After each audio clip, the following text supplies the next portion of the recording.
क्या कभी आपने फांसी दिए जाने के प्रोसेस पर गहन चिंतन किया है? फांसी देने से एक रात पहले डमी के साथ ट्रायल होता है, लिवर वगैरह चेक किया जाता है, जल्लाद को रेडी टू गो रख दिया जाता है, सुबह अपराधी को जगाया जाता है, कहा जाता है कि नहा लो और जिस ईश्वर को मानते हो उसे याद कर लो। फिर तमाम लिखा पढ़ी, कागज पत्तर वाली फॉर्मेलिटी और तमाम चीज़ें। और ये सब क्यों? एक फांसी के लिए। फांसी की सजा से बचने के लिए अपराधी दया याचिका भी राष्ट्रपति के पास लगाता है। लेकिन इन सभी के बीच फांसी की सजा पर संविधान में राष्ट्रपति और राज्यपाल के क्या हैं अधिकार? क्या आप इसके बारे में जानते हैं?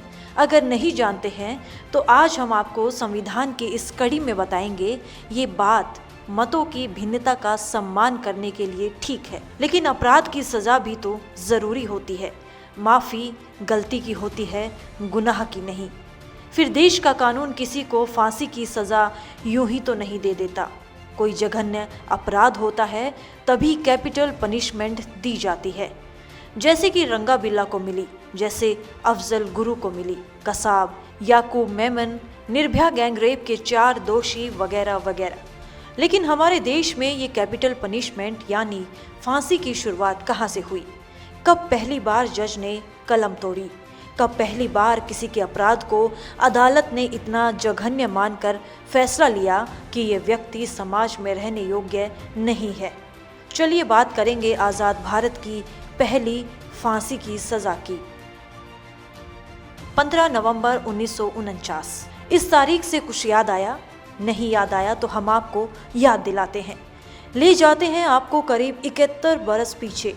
8 नवंबर 1949 को 2 लोगों को फांसी की सजा सुनाई गई थी।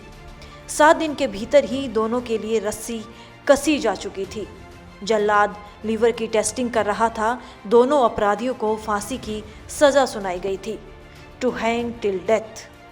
आज़ाद भारत के इतिहास में किसी को फांसी की सजा सुनाए जाने का ये पहला मौका था। ये 2 लोग कोई और नहीं बल्कि नाथूराम गोडसे और नारायण आप्टे थे, जिन पर गांधी जी को मारने का आरोप था। चलिए अब आपको बताते हैं भारत में मौत की सजा देने का प्रावधान क्या है। भारत में मृत्यु दंड के प्रावधान वाले अपराध।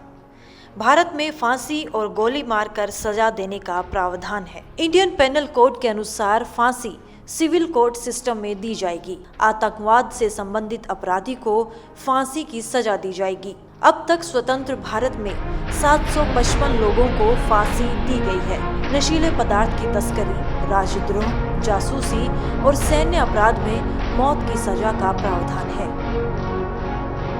क्या मृत्यु दंड संवैधानिक है? कोई भी अपराध मृत्यु दंड के लायक है या नहीं? बच्चन सिंह बनाम पंजाब राज्य मामले में फैसले अहम भूमिका निभाते हैं। उदाहरण के लिए भारतीय शस्त्र अधिनियम 1959 के तहत प्रतिबंधित हथियार या गोला बारूद का उपयोग करना, ले जाना, निर्माण करना, बेचना, स्थानांतरित करना या परीक्षण करना, इनसे हादसों के मामले में अनिवार्य तौर पर मौत की सजा है। लेकिन फरवरी 2012 में सुप्रीम कोर्ट ने एक आदेश में इस प्रावधान को बच्चन सिंह बनाम पंजाब राज्य और मिथु बनाम पंजाब राज्य के निर्णयों के आलोक में असंवैधानिक करार दिया था। इसमें सुझाव दिया गया कि उन्हीं मौत वाले अपराधों में मृत्यु दंड हो जो बच्चन सिंह मामले के रेयर ऑफ रेयरेस्ट मानक को पूरा करते हो। अब सवाल उठता है कि क्या मृत्यु दंड संवैधानिक है? चलिए आपको इसके बारे में बताते हैं। अपराधों की सूची में मृत्यु दंड अनिवार्य सजा नहीं है। सुप्रीम कोर्ट ने फैसला दिया था कि अनिवार्य मृत्यु दंड असंवैधानिक है। सीआरपीसी की धारा 416 में गर्भवती महिला के लिए भी जिक्र किया गया है। सजा पाने वाली महिला गर्भवती पाई जाती है तो सुप्रीम कोर्ट सजा को बदल सकता है। सुप्रीम कोर्ट चाहे तो गर्भवती महिला को फांसी की जगह उम्र कैद की सजा दे सकता है। दया याचिका की प्रक्रिया। दया याचिका दायर करने वाले दोषी के लिए मौत की सजा पहले उच्च न्यायालय की तरफ से पुष्टि की जानी चाहिए। कानून कहता है मौत की सजा वाले अपराधी के पास सर्वोच्च न्यायालय में अपील करने का विकल्प होता है।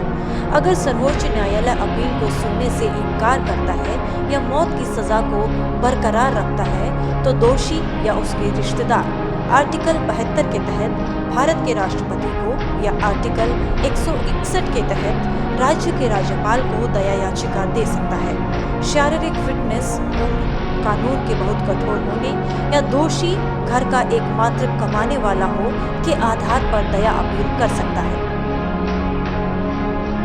संविधान के आर्टिकल 72 में क्षमा करने की शक्ति है। क्षमा की शक्ति राष्ट्रपति से जुड़ा हुआ है निहित। दया याचिका की समीक्षा गृह मंत्रालय की तरफ से की जाती है। गृह मंत्रालय राष्ट्रपति के पास याचिका जाने से पहले विचार विमर्श करता है। पूर्व राष्ट्रपति प्रणब मुखर्जी ने 24 दया याचिकाएं खारिज की थी। प्रतिभा पाटिल ने रिकॉर्ड 30 माफी दी, जिनमें से कुछ क्रूर अपराधों के मामले थे। राष्ट्रपति रामनाथ कोविंद ने कम से कम 2 दया याचिकाओं को खारिज किया है। राज्य के राज्यपाल की शक्तियां भी राष्ट्रपति के समान है। आर्टिकल 161 के अनुसार राज्यपाल भी किसी कानून के खिलाफ अपराध में मौत की सजा पाए किसी भी व्यक्ति को माफी दे सकता है, सजा कम कर सकता है, राहत दे सकता है या निलंबित कर सकता है। Bureau report, parliamentary business.